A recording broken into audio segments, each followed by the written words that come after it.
नमस्कार।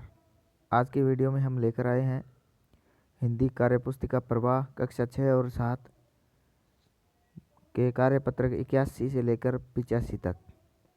तो वीडियो शुरू करने से पहले अगर आप हमारे YouTube चैनल पर नए हैं तो चैनल को सब्सक्राइब करें, वीडियो को लाइक करें और शेयर करें। शुरू करते हैं आज का कार्यपत्रक 81, जिसमें दक्षता दी गई है गद्यांश पद्यांश को पढ़कर समझ के साथ उत्तर दे पाना। निम्नलिखित गद्यांश को पढ़कर दिए गए प्रश्नों के उत्तर लिखिए। शुरू करते हैं। 3 सहेलियां राधा, कविता और सूची श्रीनगर हवाई अड्डे से बाहर आई तो उनके टैक्सी ड्राइवर ने सलाम वालेकुम कहकर स्वागत किया। उनकी टैक्सी लेह लद्दाख के लिए रवाना हुई। लंबा सफ़र करते हुए वे कारगिल गोम्पा पहुंची। मोनेस्ट्री के भीतर प्रवेश करने से पहले कुछ लद्दाखी लड़कियों ने मुस्कुराते हुए एक हाथ आगे बढ़ाते हुए कहा, जुले जुले। वे तीनों समझ नहीं पाईं और एक दूसरे का मुंह ताकने लगी। एक लद्दाखी लड़की ने कहा, जुले जुले का मतलब नमस्ते। अब तीनों ने मुस्कुराकर एक साथ कहा, जुले जुले। पहला प्रश्न है, सलाम वालेकुम कहा था? विकल्प है सूची ने, लद्दाखी ने, राधा ने या टैक्सी ड्राइवर ने। तो सलाम वालेकुम कहा था टैक्सी ड्राइवर ने, तो विकल्प टैक्सी ड्राइवर सही का निशान लगाएंगे। दूसरा प्रश्न है, वे तीनों एक साथ एक दूसरे का मुंह ताकते रह गई, क्यों? क्योंकि वे एक दूसरे को देख रही थी। तीनों लद्दाखी की तरफ ताक रही थी क्योंकि वे जुले जुले का मतलब नहीं समझी और लड़कियों ने उनकी तरफ ताकना शुरू कर दिया। तो हमारा जो इसमें विकल्प तीसरा है, क्योंकि वे जुले जुले का मतलब नहीं समझी थी इसलिए एक दूसरे का मुंह ताक रही थी। तो दूसरे में इस तीसरे पर निशान लगाएंगे। तीसरा प्रश्न है, टैक्सी रवाना हुई थी लद्दाख से, श्रीनगर से, कारगिल से या लेह से? तो टैक्सी रवाना हुई थी श्रीनगर से, तो श्रीनगर पर सही का निशान लगाएंगे। उसके बाद चौथा प्रश्न है, हम एक दूसरे से मिलने पर एक दूसरे का अभिवादन करते हैं। आपके यहाँ स्थानीय भाषा में एक दूसरे से मिलने पर अभिवादन में क्या कहते हैं, लिखिए। तो आपके जो भी स्थानीय भाषा में एक दूसरे से मिलते हैं तो क्या कहते हैं वो लिखना है। जैसे राम राम हो गया, जय श्री कृष्ण हो गया, हेलो हो गया, जी आया नू हो गया, कुछ भी अपने जैसे कहते हैं वैसे लिख सकते हैं। उसके बाद पांचवा प्रश्न है, निम्नलिखित का मिलान कीजिए। नमस्ते का जुले जुले हो गया, वृक्ष का पेड़ हो गया, वायुयान हवाई जहाज हो गया, सहेलियां सखियां हो गया। छठा प्रश्न है, पता करके लिखिए अन्य भाषाओं में लोग अभिवादन कैसे करते हैं। तो आप यहाँ पता करके लिखो। जैसे कि इस्लामी भाषा या मुस्लिम में जो लोग होते हैं वो वालेकुम सलाम कहते हैं। पंजाबी लोग हैं वो एक दूसरे से जब मिलते हैं तो वो लोग एक दूसरे मिलते समय जी आया नू, जैसे इसने बोला लद्दाखी लड़की ने जुले जुले कहा था। हम लोग जो मिलते हैं तो राम राम करते हैं एक दूसरे से, तो जय श्री कृष्णा है। तो आप जो भी बोलते हैं वो आप जैसे गुजराती में केम छे, ऐसे अगर अलग अलग भाषाओं में बोलते हैं तो वो आपको लिखना है। इसके बाद सातवां प्रश्न है, नए शब्द बनाइए। जैसे लद्दाख से लद्दाखी हो गया, कश्मीर से कश्मीरी लिखेंगे, महाराष्ट्र से महाराष्ट्रियन लिखेंगे और राजस्थान से राजस्थानी हो जाएगा। कार्यपत्रक 82 है, दक्षता गद्यांश पद्यांश को पढ़कर समझ के साथ उत्तर दे पाना। दी गई कहानी को पढ़कर नीचे दिए गए प्रश्नों के उत्तर दीजिए। तो कहानी को पढ़ते हैं। भावेश शाम होने से पहले अनिल और पंकज के घर पहुंच गया, लेकिन आशा और निर्मला नहीं आई। तीनों के पास साइकिलें थी। तीनों ने पास की इमारतों का दौरा करने का फैसला किया। तीनों लकड़ी के पुल से गुजरते हुए भावेश सूखे पुल के ऊपर बीच में रुककर पुल को ऊपर से लेकर नीचे तक ध्यान से देखता रहा। पुल के नीचे पहले ईंटों का आधार दिया हुआ था, जो बहुत बड़ा था और ईंटों का बनाया हुआ था। तीनों कुछ दूर आगे आने के बाद एक खंडहर पर रुके, जो काफ़ी पुराना था। उसकी ईंटें टूटी फूटी और बाहर निकल आई थी। वहीं पास में ईंट भट्टे में कोई आग लगाकर ईंट पकाने की तैयारी में था। कोई ईंट बना रहा था, कोई उन्हें भट्टे में डाल रहा था, कोई मिट्टी लाता, कोई उसे गूंदता, कोई सूखी ईंट को सुखाकर भट्टे से ले जा रहा था। अब प्रश्न है इसमें से, पहला प्रश्न है,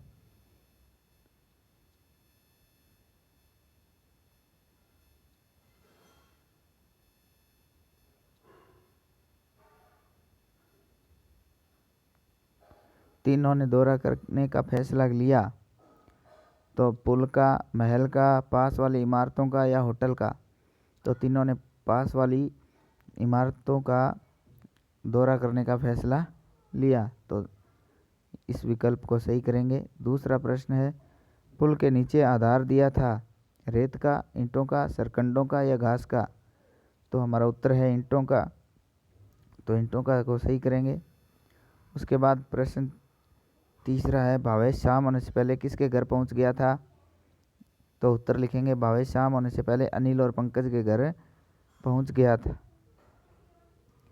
चौथा प्रश्न है, ईंटों के भट्टे में क्या क्या काम हो रहा था? तो उत्तर लिखेंगे, कोई ईंट बना रहा था, कोई उन्हें भट्टे में डाल रहा था, कोई मिट्टी लाता, कोई गूंदता तथा कोई ईंट सुखाकर भट्टे से ले जा रहा था। पांचवा प्रश्न है, ईंट बनाने में किन किन चीज़ों का प्रयोग किया जाता है? तो ईंट बनाने में मिट्टी, पानी, लकड़ी, कोयला, भट्टा आदि की ज़रूरत होती है। छठा प्रश्न है, दिए गए शब्दों के अर्थ लिखिए। क में है खंडहर, तो जर्जर भवन हो जाएगा। ख में गूंदना, तो अच्छी तरह मिलाना। इमारत, तो भवन, निर्माण, बनाना। सातवां प्रश्न है, मिट्टी से ईंट बनती है, इसके अलावा मिट्टी से और क्या क्या वस्तुएं बनती है? उन्हें सूचीबद्ध कीजिए। जैसे खिलौने हैं, मटके हैं, बर्तन हैं, मकान, मूर्तियाँ, दीपक, गमले, सीमेंट, टंकियाँ आदि बहुत सारी चीज़ें मिट्टी से बनती है। आप यहाँ उनको लिख लीजिए। कार्यपत्रक 83 है। दक्षता है विधा परिवर्तन कर लिख पाना। नीचे एक कविता दी गई है, लेकिन कविता में कुछ वाक्य अधूरे हैं। आप अपने मन से अधूरी जगह को इस तरह पूरा करें कि एक मज़ेदार कविता बन जाए। आप इनमें नई पंक्तियां भी जोड़ सकते हैं। जैसे ये कविता दी गई है, तिकोने तुम समोसे भाई, तुमने सारी चीज़ें खाई। आलू, और उसके बाद लिखेंगे प्याज खाई। खाया सारा मसाला लिखेंगे। मुँह तो छोटा सा है लेकिन तेल, यहाँ सारा लिखेंगे, सारा पी डाला। तिकोने तुम समोसे भाई, गर्मा गर्म खाया है सब कुछ। चाय मंगाते सब भाई, गर्मा गर्म खाया है सब कुछ, फिर भी खूब खाया। सबने मुंह में, यहाँ लिखेंगे, आग लगाई। समझ में न आई तेरी लीला, आनन फानन पचा लिया सब, खाई तुमने चटनी। तिकोने तुम समोसे भाई।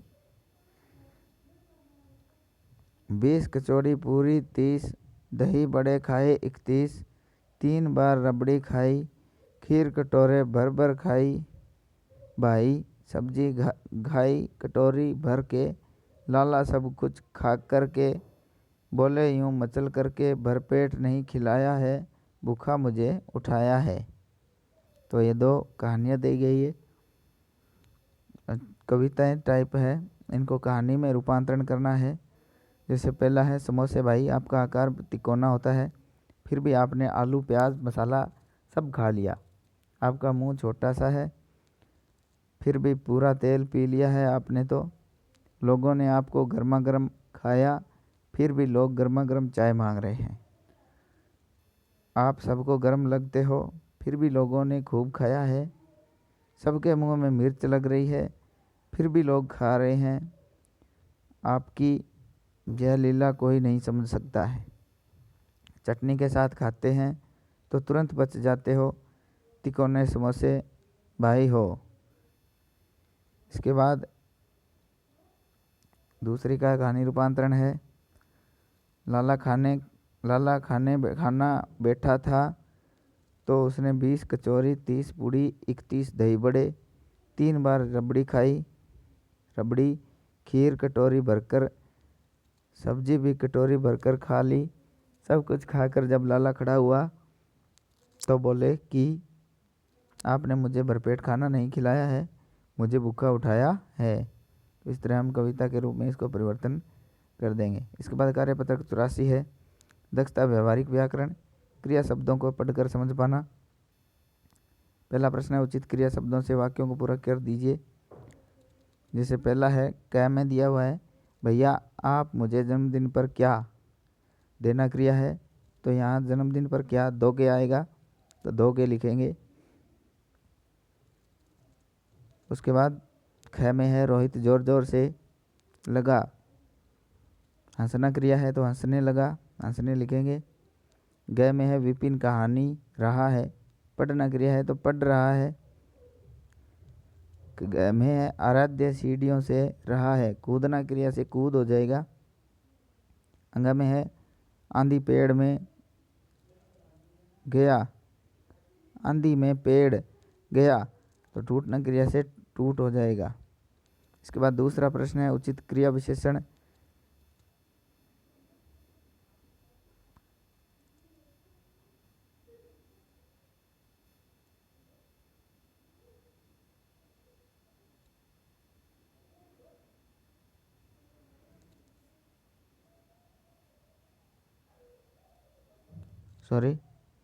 दूसरा प्रश्न है, उचित क्रिया विशेषण का उपयोग करके वाक्य पुनः लिखिए। कह है, गाय बैठी है, तो उत्तर लिखेंगे गाय आराम से बैठी है। उसके बाद ख में है, बच्चा सो रहा है, तो लिखेंगे बच्चा बहुत देर से सो रहा है। इसके बाद ग में है, मुझे कुल्फ़ी खानी है, तो उत्तर लिखेंगे मुझे कुल्फ़ी जल्दी जल्दी खानी है। उसके बाद घ में है, चपरासी ने घंटी बजाई, उत्तर लिखेंगे चपरासी ने घंटी जोर से बजाई। इसके बाद तीसरा है, इस वर्ग पहली से क्रिया शब्द चुनकर लिखिए और किसी 4 शब्दों का वाक्य में प्रयोग कीजिए। तो इसमें से क्रिया शब्द लिखेंगे, जैसे सजाना हो गया, उड़ाना हो गया, जाना हो गया, सुनाना हो गया, दौड़ना, गाना, खेलना, बनाएगा, गर्जना, निकला आदि हो गया। जैसे वाक्य बना देंगे, हम सब क्रिकेट खेलना चाहते हैं, मुझे घर जाना है, राधा गाना गा रही है, या गीता दौड़ रही है आदि, इससे वाक्य बना देंगे। इसके बाद कार्यपत्रक 85 है। दक्षता है, गद्यांश पद्यांश को पढ़कर समझ के साथ उत्तर दे पाना। नीचे दिए गए पद्यांश को पढ़कर प्रश्नों के उत्तर दीजिए। अंबर पर छा जाओ बादल, धरती सरस बनाओ बादल, रिम झिम राग सुनाओ बादल, नाचो बादल गाओ बादल, तुम जल के भरपूर खजाने, युग युग से जाने पहचाने, कालिदास के मेघदूत तुम, वर्षा ऋतु के अग्रदूत तुम। कविता दी गई है, इससे प्रश्नों के उत्तर देने हैं। बादल का पर्यायवाची शब्द है वारिद, जलद, जलज, नीरज, या इनमें से कोई नहीं। तो वारिद जो हमारा शब्द है वो बादल का पर्यायवाची है। इसके बाद सरस शब्द में सह उपसर्ग लगा है, आप भी सह उपसर्ग लगाकर 4 शब्द बनाइए। तो इससे हो गया सफल, हो जाएगा सपूत, सह परिवार, सजग। इसके बाद तीसरा प्रश्न है, कवि बादलों से क्या क्या करने को कह रहे हैं। धरती, तो उत्तर लिखेंगे धरती को सरस बनाने, रिम झिम झिम झिम राग सुनाने और नाचने और गाने को कह रहे हैं। चौथा प्रश्न है, कवि ने बादलों को किन किन नामों से पुकारा है। तो उत्तर लिखेंगे जल के भरपूर खजाने, युग युग के जाने पहचाने, कालिदास के मेघदूत, वर्षा के अग्रदूत आदि के रूप में जाना है। 5वां लिखेंगे, इस कविता का उचित शीर्षक लिखिए। तो हम लिखेंगे बादल या मेघ। तो बादल लिखेंगे। रिक्त स्थान की पूर्ति कर उचित शब्द भरकर लिखिए। जल, तुम जल के, यहाँ लिखेंगे भरपूर खजाने। फिर है युग युग से जाने पहचाने। उसके बाद कवि ने कल बादलों से संबंधित कौन सी पुस्तक लिखी? तो कालिदास ने बादलों से संबंधित मेघदूत है पुस्तक की रचना की। तो मेघदूत लिखेंगे। इसके बाद आकलन 15वां है, निम्नलिखित गद्यांश को ध्यानपूर्वक पढ़कर नीचे लिखे प्रश्नों के उत्तर दीजिए। तो गद्यांश को पढ़ते हैं। एक दिन 3 साल का बालक अपने पिताजी की वर्कशॉप में खेल रहा था। खेलते खेलते वह अपने पिताजी के रखे हुए नुकीले औजारों पर जा गिरा। उसकी दोनों आंखों में चोट आई, जिससे उसे दिखाई देना बंद हो गया। वह बालक पढ़ना चाहता था, किंतु उस समय दृष्टिहीन लोग केवल उभरे हुए अक्षरों को ही पहचान सकते थे। 12 बिंदुओं वाला तरीका भी था। वह बालक सरल विधि की खोज में जुट गया और उसने एक दिन 6 बिंदुओं वाली लिपि की खोज कर ली। इस बालक का नाम लुई ब्रेल था। उन्हीं के नाम पर इस लिपि का नाम ब्रेल लिपि पड़ा। आज पूरे विश्व में ब्रेल लिपि ने दृष्टिहीन लोगों को पढ़ा लिखा कर नया जीवन दिया है। अब प्रश्नों के उत्तर देने हैं। पहला प्रश्न है, बच्चा वर्कशॉप पर, विकल्प है औजार धो रहा था, खेल रहा था, पढ़ रहा था या गाड़ी चला रहा था। तो हमारा सही विकल्प है खेल रहा था। इसके बाद दूसरा प्रश्न है, बालक के गिरने पर पाँव टूट गया, हाथ में चोट आई, पीठ पर चोट आई या दोनों आंखों में चोट आई। तो हमारा सही उत्तर होगा दोनों आंखों में चोट आई। तो इस पे सही निशान लगाएंगे। तीसरा प्रश्न है, बालक का नाम था बेडेन, लुई ब्रेल, क्वाइड या शेक्सपियर। तो बालक का नाम था लुई ब्रेल। चौथा प्रश्न है, दृष्टिहीन बालक आज पढ़ रहे हैं साधारण किताबों से, देवनागरी लिपि से, ब्रेल लिपि से या नहीं पढ़ रहे हैं। तो इसमें उत्तर होगा हमारा ब्रेल लिपि से। पांचवा प्रश्न है, ब्रेल लिपि का उपयोग कौन करते हैं और क्यों। तो उत्तर लिखेंगे, ब्रेल लिपि का उपयोग दृष्टिहीन लोग करते हैं क्योंकि इसे स्पर्श कर सीखा जाता है। छठा प्रश्न है, खेलते समय हमें किन किन बातों का ध्यान रखना चाहिए। तो उत्तर लिखेंगे, हमें अपने आसपास कोई नुकीली वस्तु न हो ये ध्यान रखना चाहिए और ध्यानपूर्वक खेलना चाहिए। सातवां प्रश्न है, बहुवचन लिखिए। लाख का लाखों हो जाएगा और अक्षर का अक्षरों। आठवां प्रश्न है, नए शब्द बनाइए। तो लिख से लिखावट हो जाएगा और दृष्टि से दृष्टिहीन हो जाएगा। नौवां प्रश्न है, पर्यायवाची शब्द लिखिए। तो बादल का तो मेघ हो जाएगा और घन हो जाएगा और धरती के पृथ्वी और भूमि लिखेंगे। इसके बाद 10वां है, अपनी पसंद की कोई एक कविता लिखिए। तो लिखते हैं, जैसे आपकी जो भी कोई पसंद की आपकी कविता है वो लिख सकते हैं। जैसे गरम गरम लड्डू सा सूरज लिपटा बैठा लाली में, सुबह सुबह रख आया कौन इसे आसमान की थाली में। इस तरह आप भी अपनी नई कविता बना के लिख सकते हैं। तो आज का वीडियो हमारा पूरा हुआ। धन्यवाद।